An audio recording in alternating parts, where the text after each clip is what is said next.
नमस्कार, मैं आप सभी का ब्रेकिंग न्यूज 24 सच का आईना में स्वागत करती हूँ।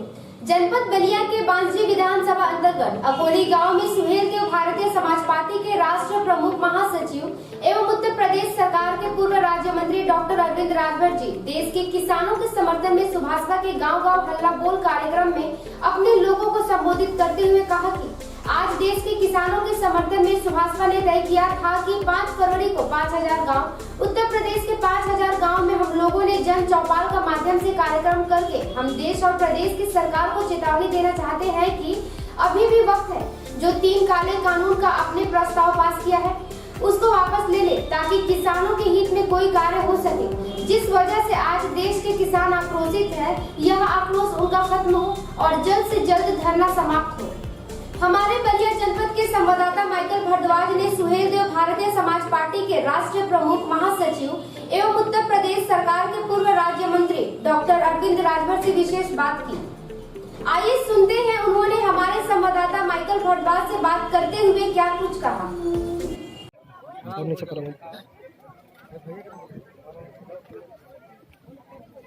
सर, आज आप अपने बांसडी विधानसभा के अकोली गांव में क्या करने के लिए आए थे?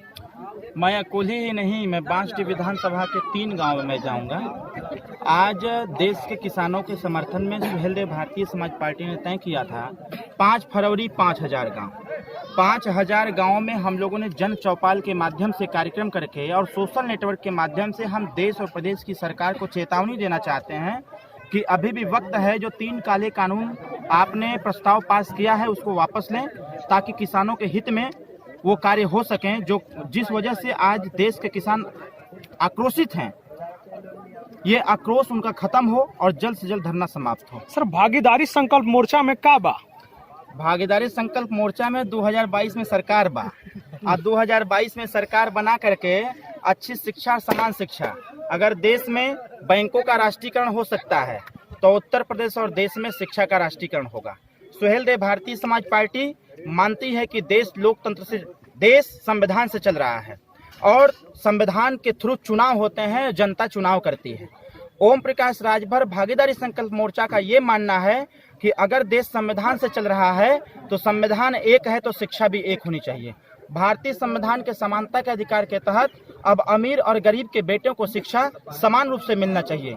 सरकारी तंत्र के माध्यम से जो स्कूल गांव में खोला गया है, ओम प्रकाश राजभर जी ने 27 अक्टूबर 2002 को कहा था कि शिक्षा में सुधार तब तक नहीं हो सकता जब तक मंत्री, विधायक, सांसद, अधिकारी के बेटे गांव के सरकारी स्कूल में कक्षा 1 से 5 तक नहीं पढ़ लेते। हम लोगों की मांग थी कि जब तक उत्तर प्रदेश में या देश में सरकारी स्कूलों में कक्षा 1 से 5 तक हर व्यक्ति का बच्चा नहीं पढ़ लेता है, तब तक पूरे दुनिया में किसी भी स्कूल में उसका नाम नहीं लिखा जाना चाहिए। इस चीज को सुप्रीम कोर्ट ने स्वीकार किया, इस चीज को हाई कोर्ट ने स्वीकार किया, लेकिन दुर्भाग्य है प्रदेश का कि प्रदेश का मुखिया घंटा बजाने वाला है।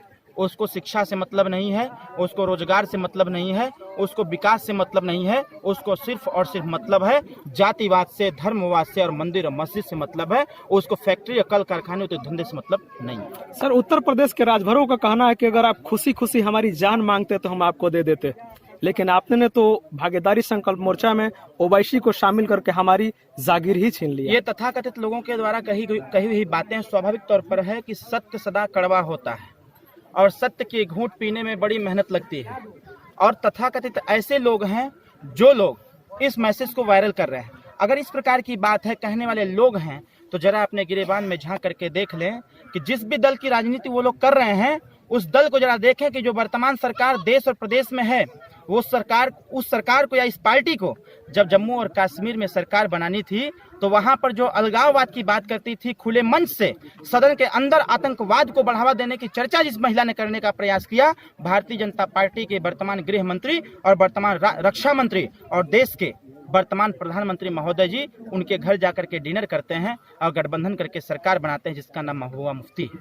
उनके साथ सरकार बनाते हैं। वो करे तो रासलीला, हम करे तो करेक्टर ढीला। स्वाभाविक तौर पर है, हमेशा गरीब पीटा जाता है, हमेशा कमजोर ही दबाया जाता है। तो सुहेलदेव भारतीय समाज पार्टी जब तक कमजोर थी तब तक लोगों ने खूब दबाने का प्रयास किया, लेकिन मजबूत कड़ी के साथ जब ओवैसी प्रवेश किया, मुसलमान के वोट को लोग अपने बाप की जागीर समझते थे। मुसलमान की वोट को अपने बाप की जागीर समझते थे, उनके बाप की बपौती थी। मुसलमान समाज सिर्फ और सिर्फ डर और भय के नाते समाजवादी पार्टी के साथ था। जहां पर मुसलमान समाज हर क्षेत्र में sector A, B, C, D में जहां 34% था, आज वो मुसलमान समाज इतना विकास किया कि -1% भी नहीं रह गया। इन सारी चीजों को देख करके अगर भागीदारी संकल्प मोर्चा का नाम अगर दिया गया है तो सिर्फ और सिर्फ राजभर समाज की बात नहीं है। भागीदारी संकल्प मोर्चा में शामिल हुए उन समस्त दलों के साथ साथ उत्तर प्रदेश में रहने वाले जो भी वंचित वर्ग और समाज के लोग हैं, ऐसे लोगों के भागीदारी की बात है। हम भागीदारी सुनिश्चित करेंगे। ओम प्रकाश राजभर जी कांसीराम जी को मानते थे और कांसीराम साहब कहा करते थे कि जिसकी जितनी संख्या भारी उसके उतने हिस्सेदार। सर, भागीदारी संकल्प मोर्चा के तहत ही क्या वो जो भी जिला पंचायत के चुनाव और उसमें प्रत्याशी लड़ेंगे? भागीदारी संकल्प मोर्चा शॉर्टकट में कहा जाता है भस्म, और ये भस्म मतलब समझ रहे हैं। हम भस्म करेंगे भाजपा को, हम भस्म करेंगे सपा को, हम भस्म करेंगे बसपा को। हम बताएंगे आने वाले सेमीफाइनल त्रिस्तरीय पंचायत चुनाव में ये भागीदारी संकल्प मोर्चा जिस भी सीट से चुनाव लड़ेगी, जितने भी सीट से चुनाव लड़ेगी, वहां सपा, बसपा, भाजपा को भस्म करके मानेगी। सर, अगर आपके पास 2022 के लिए विकल्प हो, आपके बाद माननीय पुनीत पाठक, जिला अध्यक्ष माननीय सुग्रीव राजभर, विधानसभा प्रभारी ब्रजेश राजभर और मानती राजभर, इनमें से सर किसको आप प्राथमिकता देना चाहेंगे? मैं प्राथमिकता सबको देना चाहूंगा। मैं तो खुले मन से कहता हूं कि हम बड़े नेता हैं, तो ये 403 विधानसभा सीटें हैं, हम जिस पे भी पैर रख देंगे वो हमारा हो जाता है। तो यहाँ हमारे समस्त कार्यकर्ता हैं। मैं आपको एक स्पष्ट शब्द में बता दूं कि सुहेल देव भारतीय समाज पार्टी हमेशा कार्यकर्ताओं का पक्ष लेती है, और पार्टी के कार्यकर्ता जो भी खड़ा होगा, मैं अरविंद राजभर, पूर्व प्रत्याशी विधानसभा बांसडीह, पूर्व राज्य मंत्री उत्तर प्रदेश सरकार, राष्ट्रीय प्रमुख महासचिव की हैसियत से कलम रखा हूं।